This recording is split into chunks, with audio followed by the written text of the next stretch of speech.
Hello guys, welcome to my channel. இன்னைக்கு என்னன்னா ப்ரோக்கோலியை வச்சு ஆம்லெட் எப்படி பண்ணேங்கிறத வாங்க வீடியோக்குள்ள போய் பார்க்கலாம். அதுக்கு முதல்ல ஒரு மீடியம் சைஸ் ப்ரோக்கோலியை இந்த மாதிரி கட் பண்ணி எடுத்து வச்சுக்கிட்டேன். அப்படியே ஒரு பாத்திரத்துல கொஞ்சமா தண்ணி, மஞ்சள் பொடி, உப்பு இதெல்லாம் சேர்த்துட்டு இந்த ப்ரோக்கோலியும் இது கூட சேர்த்து ஒரு 10 நிமிஷம் கொதிக்க வச்சு எடுத்துக்கிட்டேன். இந்த ப்ரோக்கோலி கொதிச்சிட்டு இருக்க அந்த டைம்லயே இந்த சாப்பர்ல நம்ம இந்த ஆம்லெட்டுக்கு தேவையான ஒரு வெங்காயம், ஒரு பச்சை மிளகா, கருவேப்பிலை, மல்லி இலை இது எல்லாத்தையும் சேர்த்து இந்த மாதிரி சாப்பரில் போட்டு குட்டி குட்டியாக கட் பண்ணி எடுத்து வச்சுக்கிட்டேன். 10 நிமிஷம் ஆகிட்டு வேக வச்ச ப்ரோக்கோலியும் நல்லா வெந்துருச்சு. அதை அப்படியே ஒரு பிளேட்டுக்கு ட்ரான்ஸ்ஃபர் பண்ணி வச்சுக்கிட்டேன். இந்த ப்ரோக்கோலி ஆறுனதும் இதையும் சாப்பரில் போட்டு நல்லா குட்டி குட்டியாக சாப் பண்ணி எடுத்துக்கிட்டேன். இப்போ ஆம்லேட் பண்ண ஸ்டார்ட் பண்ணலாம்.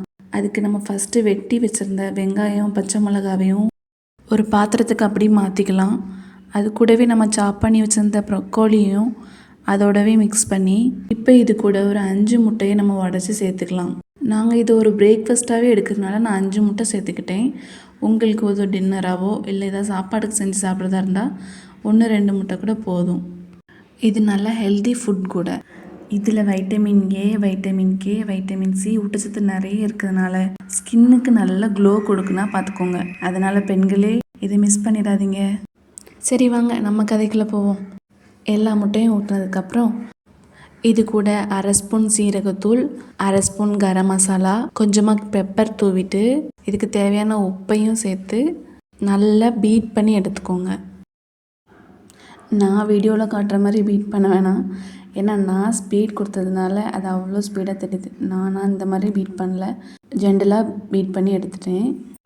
நெக்ஸ்ட்டு ஸ்டவ் ஆன் பண்ணி ஒரு பேனை சூட் பண்ணிவிட்டு மீடியம் ஃப்ளேம்லேயே இந்த பேனில் கொஞ்சமாக ஆயில் தடவி நம்ம கலக்கி வச்சுருந்த பேட்டரியும் கொஞ்சமாக ஒரு கரண்டி மட்டும் ஊற்றுங்க. இந்த மாதிரி குட்டியாக ஊற்றினாலே போதும். கொஞ்சம் பெருசாக ஊற்றுனீங்கன்னா நல்லா திருப்பி போடவே கஷ்டமாக இருக்கும். அப்புறம் அப்படி கொஞ்சம் சுற்றி ஆயில் ஊற்றிட்டு இதில் ஒரு மூடி போட்டு மூடி வச்சுருங்க. இது ஒரு 5-10 நிமிஷம் வேகட்டும். வெந்ததும் இந்த மாதிரி திருப்பி போட்டு மறுபடியும் மூடி வச்சுருங்க. இப்போ பாருங்கள், சூப்பராக நம்ம ப்ரோக்கோலி ஆம்லேட் ரெடி ஆகிட்டு. இந்த மாதிரி நீங்களும் வீட்டில் ட்ரை பண்ணி செஞ்சு பாருங்கள். உங்கள் பசங்களுக்கு ப்ரோக்கோலி பிடிக்காதுன்னா இந்த மாதிரி ஆம்லேட்டாக செஞ்சு கொடுங்க, ரொம்ப விருப்பப்பட்டு சாப்பிடுவாங்க. உங்களுக்கு இந்த வீடியோ ரொம்ப பிடிச்சிருந்ததுன்னா லைக் பண்ணுங்கள். அப்படியே நம்ம சேனலை சப்ஸ்கிரைப் பண்ணிக்கோங்க. உங்கள் ஃப்ரெண்ட்ஸ் யாரும் ஆம்லேட் பிரியர்களாக இருந்தாங்கன்னா அவங்களுக்கு அப்படியே இந்த வீடியோவை ஷேர் பண்ணிடுங்க. நெக்ஸ்ட் வீடியோவில் பார்க்கலாம். பாய். தேங்க்ஸ் ஃபார் வாட்சிங்.